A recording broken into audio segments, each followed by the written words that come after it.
Most men are slaves to their impulses, wasting their energy, focus, and potential on a habit that keeps them weak, distracted, and mediocre. Masturbation isn't just a bad habit, it's a trap. And if you don't break free, you'll never become the man you're capable of being. Let's get one thing straight. This isn't about shame, guilt, or moralizing. This is about power, your power.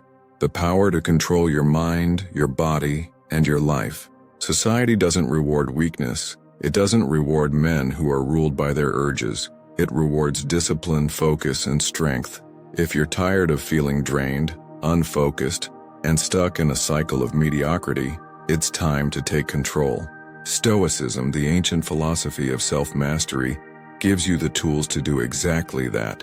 This isn't just about stopping a habit, it's about reclaiming your life. Step 1. Understand the enemy. Before you can conquer anything, you must first understand it, its nature, its tactics, and the subtle ways it infiltrates your mind. Masturbation isn't just a physical release, it's a psychological refuge, a crutch that shields you from discomfort, stress, loneliness, and boredom. It's an escape hatch from reality, a quick fix that numbs the deeper issues you'd rather not confront. But here's the brutal truth. Every indulgence strengthens the chains that bind you. Each time you give in, you are programming your brain to prioritize fleeting pleasure over lasting fulfillment. You are training yourself to seek comfort instead of challenge, to surrender instead of resist. Think about it. When was the last time you felt powerful, in control, truly disciplined? Compare that to the fleeting relief of a momentary high, followed by the inevitable crash of guilt, exhaustion, and self-disappointment. That's not harmless. That's not just natural. It's a silent war against your potential, and you're losing every time you retreat. Stoicism demands that we confront our weaknesses head-on, that we resist the easy path and forge ourselves through struggle. This habit is not your friend.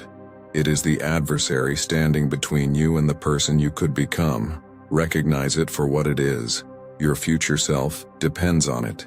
Step 2. Build your why. You won't succeed if your only goal is to stop. Why? Because sheer willpower is fleeting. It crumbles under pressure, wilts in the face of temptation, and vanishes when emotions take over. If you truly want to break free, you need something stronger, something deeper. You need a reason that grips you, a purpose that refuses to let go. Stoicism teaches that a life without intention is a life wasted. So ask yourself, why must this habit die? What is at stake? Is it your health, drained and dulled by your indulgence? Your focus, hijacked by distractions? Your relationships, strained by your inability to be present? Picture the man you could be if you conquered this. Stronger, sharper, more disciplined. The kind of man who commands his own fate instead of being a slave to his impulses. Write it down, not in vague, empty words, but in raw, undeniable truth. Make it so clear it burns into your mind. Because when the cravings hit, and they will, your why must be a wall that temptation cannot breach.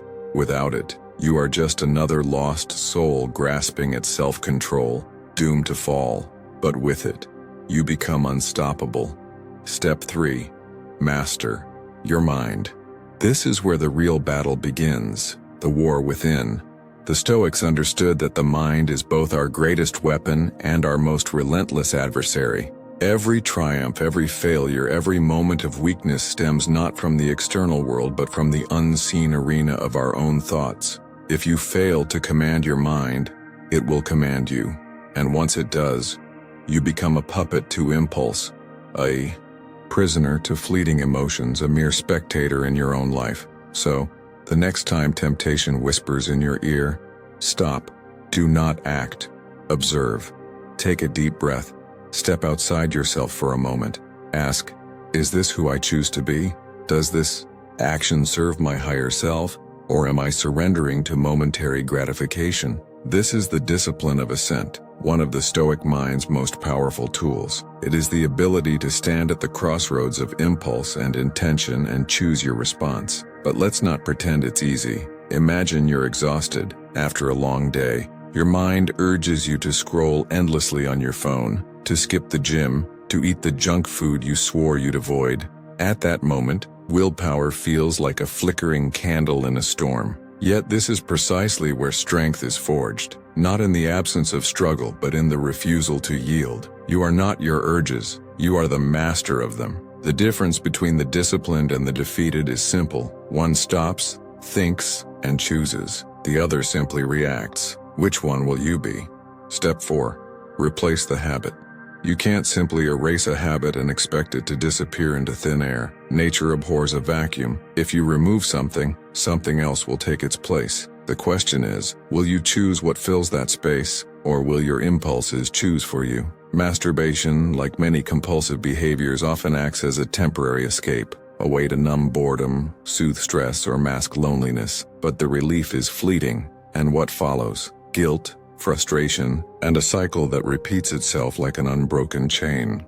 If you don't consciously replace this habit with something constructive, you'll find yourself pulled back into its grip, like a swimmer caught in an undertow. So, what's the solution? Start small, but be intentional. When the urge strikes, don't just sit there and battle it in your mind. That's a losing game. Move. Drop down and do 10 push-ups. Feel your muscles tense, your heart rate quicken. Take a cold shower and let the shock of the water jolt you into clarity. Step outside and take a deep breath, letting fresh air fill your lungs as you walk with purpose. Open a book, one that challenges you, inspires you, makes you think beyond the moment. Meditate, sit with the discomfort, acknowledge it, and let it pass, like a cloud drifting across the sky. The Stoics had a term for this: turning obstacles into opportunities. Every urge you resist is a moment of growth, a chance to reclaim control over yourself. Will you let a fleeting desire dictate your actions, or will you use it as fuel to become stronger, more disciplined,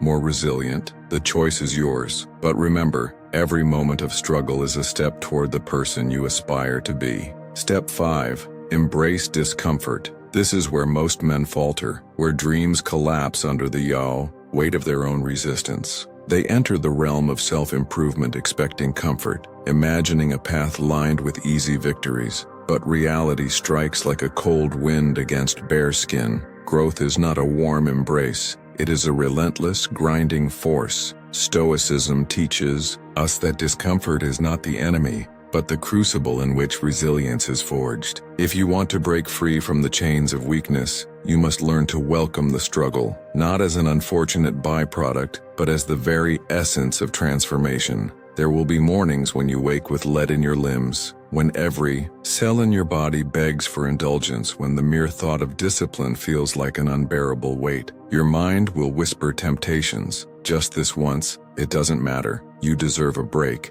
And that is precisely when it matters most. In those moments, when the battle between comfort and progress rages within you, your response defines you. Every time you resist the easy path, every time you stare your impulses in the face and refuse to yield, you are chiseling away at weakness, carving out a version of yourself that is unshakable. Strength is not built in comfort, but in conflict. And as you master the art of denying fleeting desires, you'll find that the fortitude you cultivate here will ripple into every corner of your existence, your work, your relationships, your very sense of self. What kind of man do you choose to be? Step 6. Track your progress. You can't improve what you don't measure, period. Imagine an archer shooting arrows in the dark. Without a target, without knowing where each arrow lands, how could they ever refine their aim? The same applies to your journey of self-mastery. Keep a journal. Make it your mirror, your confidant, your battlefield report. Write down your wins, no matter how small. 1 day, resisting temptation. 3 days, holding firm. A full week of discipline. These are not trivial victories. They are bricks in the foundation of a stronger, more resilient you. Celebrate them.